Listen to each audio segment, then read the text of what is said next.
ลาวเวียดนามร่วมมือกันรอบด้านบ่ว่าจะเป็นทางด้านการทหารเศรษฐกิจรวมไปถึงการศึกษาล่าสุดสองชาติได้จับมือกันพุทธจะสร้างมหาวิทยาลัยแห่งชาติสองประเทศหนึ่งในนั้นจะมีการสอนภาษาลาวสอนภาษาเวียดนามเฮ็ดให้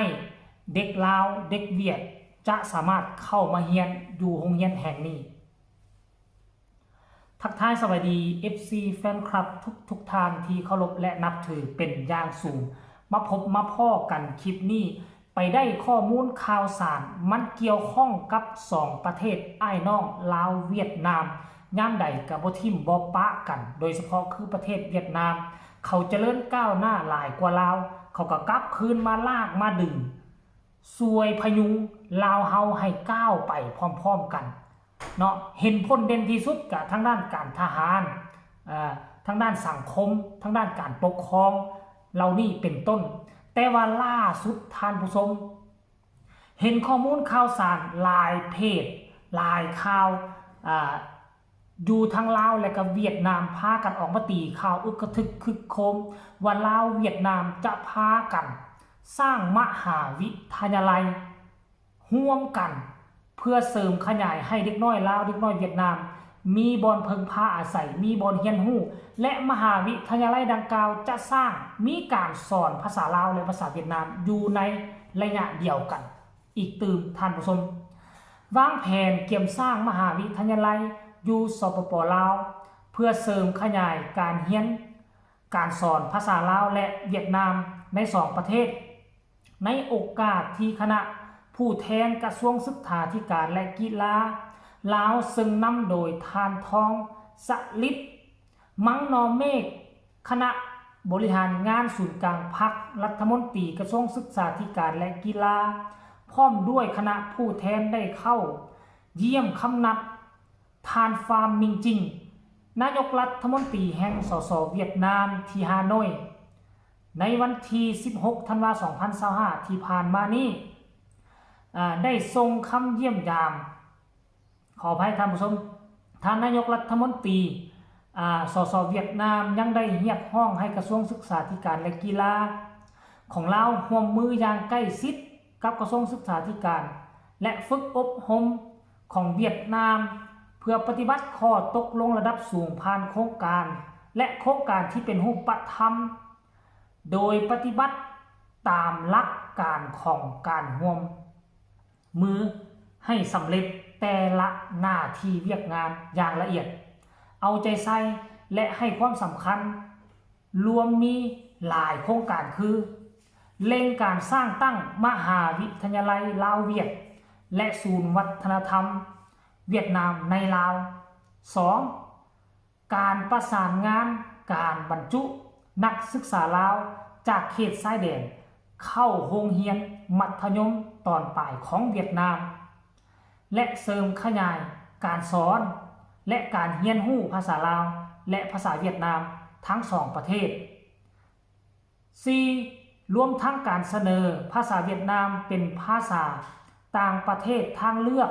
ในโรงเรียนลาวในขณะเดียวกันนั่นทานทองรุ่นสีขออภัยทานทองสลิดมังนอเมฆก็ได้กล่าวรายงานให้ทานนายกรัฐมนตรีสสเวียดนามรับทราบจุดประสงค์ในการเดินทางเคลื่อนไหวเยี่ยมยามและเฮ็ดเวียกอยู่สสเวียดนามอันนี้คือข้อมูลข่าวสารท่านผู้ชมที่ผ่านมานี่พวกเฮายังบ่ฮู้ได้คือเวียดนามพยายามช่วยเหลือเฮาโดยเฉพาะคือประชาชนลาวอยู่เรียบตามแนวชายแดนถ้าจะเข้ามาเรียนหนังสืออยู่ในเมืองมันก็หลายร้อยกิโลโดยเฉพาะผู้ที่จะเดินทางมาเรียนอยู่ที่เมืองใหญ่เป็นต้นเป็นนครหลวงเวียงจันทน์หรือจะไปหลวงพระบางหรือจะไปสวรรณเขตจำปาสักมันก็ไกลเพราะฉะนั้นเวียดนามเขาจะมีโรงเรียนที่ห้องรับอยู่หั่นแล้วโดยเฉพาะโรงเรียนมัธยมน่ะเนาะอยู่ห่างไกลซอกลีกบ้านเฮานี่ห่างไกลก็ห่างไกลอีหลีการศึกษาเข้าถึง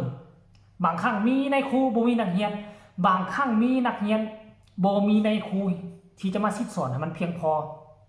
วิธีทางเลือกเดียวไอ้น้องเวียดนามก็สามารถจะเอาตั้งแต่ที่มัธยมเลย เนาะพยายามผลักดันให้นักเรียนที่เรียนอยู่มัธยมบ้านเฮาคันว่าเฮือนซ่านบ้านซองไก่โรงเรียนอยู่ทางฝั่งลาวข้ามแดนไปเรียนอยู่ทางเวียดนามก็ได้และปีที่ผ่านมานี่เวียดนามห้องรับเอาภาษาลาวเข้าศิษย์สอนอยู่โรงเรียนมัธยมของสสเวียดนามเนาะเริ่มต้นจากเขตแนวชายแดนก่อนเพื่ออยากให้คนอยู่แนวชายแดนหั่นน่ะบ่แม่นว่ามีแต่ลาวเฮาได้ฮู้ภาษาเวียดนามเวียดนามก็ต้องเรียนรู้ภาษาลาวเฮาเพื่อให้ประชาชนทั้งสองประเทศอยู่ตามแขวงแนวชายแดนเนาะไผสิเว้าภาษาเวียดลาวเฮาก็เข้าใจเฮาเว้าภาษาลาวเวียดนามก็เข้าใจเวลาไปมาหาสู่แลกเปลี่ยนกันมันจะสะดวกสบายยิ่งขึ้นก็คิดว่าซ้ำนั่นมันก็คงจะจบแต่ว่ามันบ่จบการร่วมมือระหว่างลาวกับเวียดนามมันยังเกิดขึ้นอีกนั่นก็คือมหาวิทยาลัยได้ท่านผู้ชมที่ผ่านมานี่เฮาเคยเห็นโรงเรียนมิตรภาพน่ะจะมีแต่มัธยมเนาะมัธยมจะมีโรงเรียนลาวเวียดนั่นโรงเรียนลาวเวียดนี่อยู่ในนครหลวงเวียงจันทน์ก็มี2 บอนละบ่โรงเรียนลาวเวียดน่ะท่านผู้ชม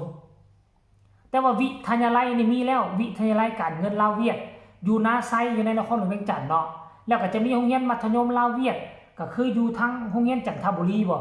ถ้าค่อยจำบ่ผิดนะอยู่แถวส่วนเจ้าฟ้างูมันน่ะโรงเรียนหยังเนาะท่านผู้ชมตัวนั้นน่ะนี่ค่อยบ่แน่ใจชื่อว่าโรงเรียนหยังโรงเรียนสีโคตรโรงเรียนหยังแล้วก็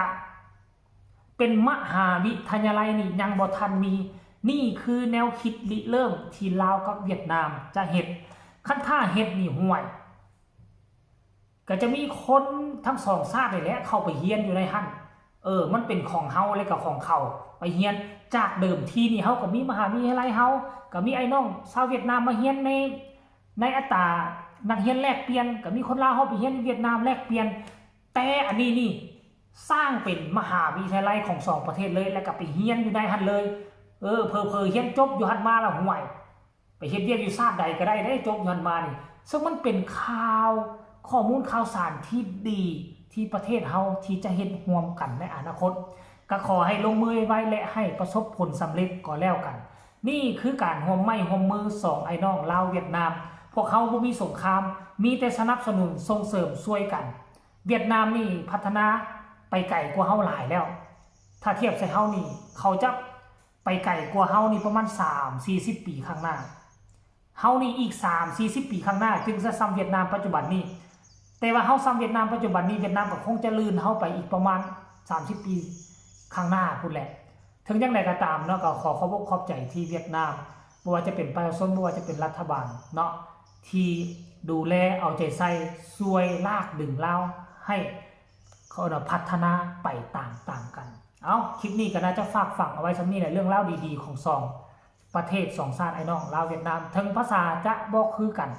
แต่พวกเขาก็มีดวงใจดวงเดียวกันช่วยกันพัฒนาใครมีคำตำหนิติชมคำคิดคำเห็นก็ส่งข่าวมาได้ทั้งใต้คอมเมนต์พอกันใหม่ในคลิปหน้าสบายดี